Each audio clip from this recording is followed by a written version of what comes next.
여러분들이 자금을 신청한다라고 했을 때 신청 가능한 자금이 무엇이 있는가에 대한 부분들을 좀 검토하시고 내한테 맞는 자금을 일단 파악하시는 것이 좀 필요한 것 같고요. 그리고 두 번째는 이 창업지원사업계획서가 어떻게 구성이 되어 있는지 또 어떤 내용으로 되어 있는지를 이해하시면은 아마 여러 가지 지원 사업을 신청하시는데 도움이 되지 않을까라고 생각이 듭니다.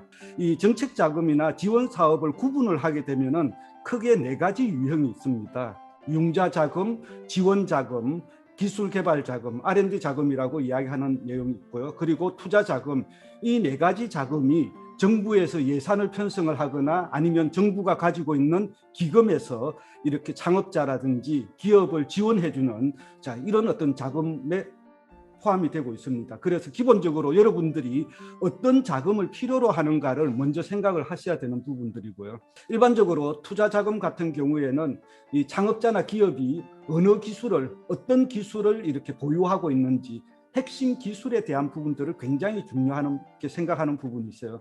자, 핵심 기술이 왜 중요한가 하면은 이 기술을 아무나 니나 내나 할 수 있는 기술이냐 아니냐에 대한 부분입니다.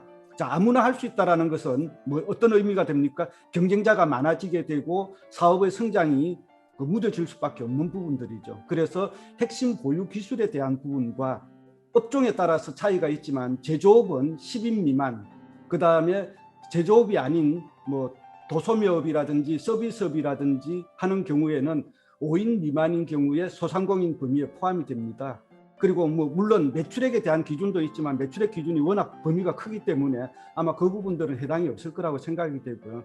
그래서 여러분들도 나는 소상공인이 아니다, 장사하는 사람이 아니다라고 하지만은 인원수에 따라서 소상공인 관련되는 지원 자금을 신청하실 수도 있다라는 부분이죠. 자, 그런 관점에서 어떤 지원 자금이 있는가를 보시게 되면은 자, 그래서 이런 우리가 소상공인과 관련돼서 여러분들이 뭐 그거 외에도 지금 화면에 보시는 것처럼 여러 지원 자금이 있지만은 그래도 아마 이 강의를 들으시는 분들 중에서 가장 많은 분들이 이렇게 지원할 수 있는 자금들이 지금 제가 말씀드린 자금이 아닌가라고 생각이 되는 부분들이고요. 자, 이 소상공인 융자 자금과 관련돼서 좀 몇 가지 기본적으로 좀 알아주셨으면 좋겠다라는 부분 이야기 드리면은 일단 뭐 융자 대상이라든지 융자 한도와 관련되는 부분들은 뭐 있는 내용 그대로입니다. 자, 그리고 이 대출 금리와 관련되는 부분에서 하나 이야기 드리면은 이 대출 금리를 보시면 두 가지가 있습니다. 두 가지가 있다라는 것이 변동금리라는 것이 있고요. 고정금리라는 부분이 있으세요. 자, 변동금리라는 것은 지금 교재에 적혀 있는 바와 같이 이렇게 분기별로 이자가 바뀌는, 금리가 바뀌는 어떤 이자 형태가 변동금리에 대한 부분입니다. 고정금리라는 것은 일단 먼저 대출을 받을 때 정해진 금리가 만기 때까지 계속 동일한 어떤 금리로 유지가 되는 것을 고정금리라고 이야기를 하고 계세요. 직원 한 사람이 100% 과제만 참여하는 게 아니라 다른 일을 할 수도 있는 거죠. 예를 들어서 200만 원 급여를 받는 직원이 50%는 과제에 참여를 하고 50%는 다른 일을 한다라고 했을 때 이 인건비는 200만 원 곱하기 50%니까 100만 원만 해당이 되는 부분이거든요. 자, 그런 어떤 과제 참여율에 따라서 이렇게 인건비를 산정을 하셔야 되는 부분이고, 그 다음에 홈페이지를 제작하거나 할 경우에는 아래쪽에 보시게 되면은 온라인 쇼핑몰을 제작하거나 하는 경우에는 외주 용역비가 아니라 광고 선전비에 해당이 됐어요. 자, 그런 부분들 감안하셔가지고, 자, 감안한다라는 이야기는 뭐예요? 관리 지침을 잘 읽어보시고 거기에 맞는 내용으로 적으셔야 됩니다.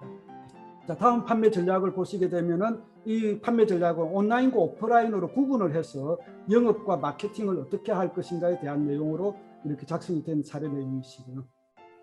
자, 이런 것처럼 여러분들이 아이템에 따라서 사업 내용에 따라서 여러분들이 어떻게 우리가 하려고 하는 어떤 사업 내용, 전략에 대한 것들을 효과적으로 전달할 수 있는가에 대한 부분들, 자, 이런 것들을 생각하기 위해서는 사업계획서를 많이 보시는 게 좀 필요하신 것 같았어요. 왜 그런가 하면 이런 것들을 한 번도 안 본 분들은 그냥 대부분의 경우에 텍스트 형태로 그냥 작성을 해버리시거든요. 그렇게 되면은 내가 생각하는 내용이 심사위원에게 아니면 기관에게 전달이 잘 안 되는 부분들이 있을 수 있습니다. 자, 그런 부분까지 좀 고민을 해서 이렇게 작성을 하시면 좋지 않을까라고 생각이 되고요.